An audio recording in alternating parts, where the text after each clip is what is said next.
Hey everyone, Lou here.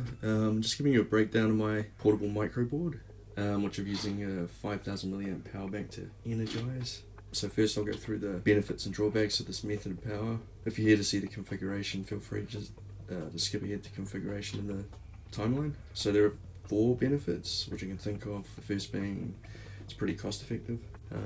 So with this power bank setup you can get everything from around $50 New Zealand, and if you already have a power bank with enough output, so enough amps, then you're pretty much already there. Another attribute is how lightweight and compact power banks are. So although you can't see it, this Metro 16 pedal board has probably about an inch of space underneath, which means pretty much no room for conventional power supplies. The power banks come in all sorts of shapes and sizes, so designs allow for us to utilize the underside of the board rather than take up precious real estate on the top. And it's truly portable. So I'm a busker, which means I'm accustomed to the hardships of playing in locations which don't have electrical sockets, so this is the best way I've found to counteract that. Another pro is, so it's clean, steady power. So one thing you might have experienced before when using your pedals is a static noise coming from your speaker. When you're on AC, this can be kind of like a low hum, can have a high-pitched squeal, and can generally be attributed to a multitude of different factors because power issues are like pretty diverse and can also be quite difficult to rectify. With the power bank, you pretty much circumvent this entirely. You know, you have one steady stream of clean output and it's utilized by the pedals and the pedals alone. An honorable mention is that don't have to religiously use the power bank with this one. You can literally just unplug it, switches off, and use your AC adapter. What are the drawbacks? So charging, of course.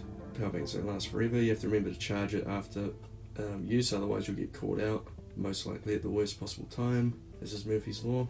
Another drawback is, again, power banks don't last forever, so batteries lose their ability to hold charge, and power banks are no different. Where on the other hand, AC adapters tend to last decades if you'd like any treat them right. Another drawback is it's slightly technical. There are a couple of things you need to ensure that your equipment is right for the job.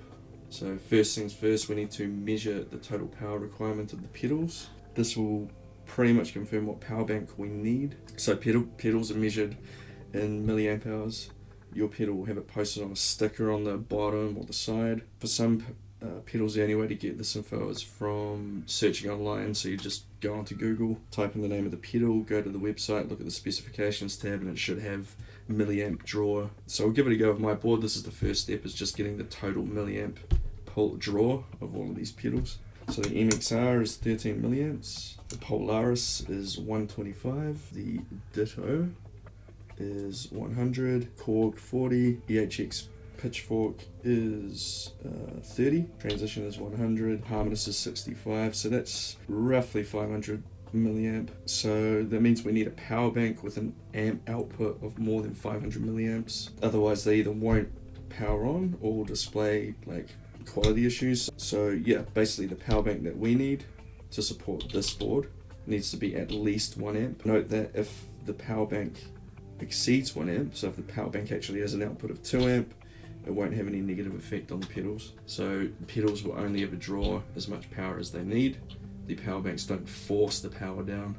So to be safe, I would literally just go for a 2 or 3 amp power bank. And then the next thing to consider when deciding on the power bank you do want to use is how big do you want it to be. So you've probably noticed the power size is advertised in the title when you do search for power banks on Google. So it'd be like 10,000 milliamps, 20,000 and so on. That's the total power for the devices to consume before the power bank would die. Pretty self-explanatory. It's easy to calculate how long your pedals will last on any power supply if you have the total draw of your pedals, which in our case it was 473, so 500, and then the total available power of the power bank, and mine is 5,000 milliamp. To get the amount of time that these pedals would last on that power bank, you'd simply divide the power bank total power, which was 5,000 milliamps, by your total pedal draw, which was 500 milliamps. So that means this should last 10 hours. So say you've decided on your power bank, what's next? The power bank runs 5 volts, which our pedals don't like. What we need now is a voltage converter, which is this one here. Basically what it will do is convert the 5 volts into 9 volts, making the pedals happy and letting them run. So this barrel connector here, which you're probably familiar with from any pedals basically, in the barrel on the inside, it can either be negative or positive polarity. So we'll have to have a negative polarity center pin for the for the pedals, and if the website doesn't state what polarity the adapter is, I'd recommend finding one that does. Otherwise you'll need a multimeter, and possibly you'll need to reverse the wiring of the adapter, which I've had to do here because this was a positive polarity center, so I cut it and then swapped the wires around. Thankfully there are a number of converters in the market which are designed specifically for this purpose. If you don't want to muck around like I did, I'll put some links in the description so you can buy one straight from the website. They are a little more expensive though. So any questions, leave a comment below.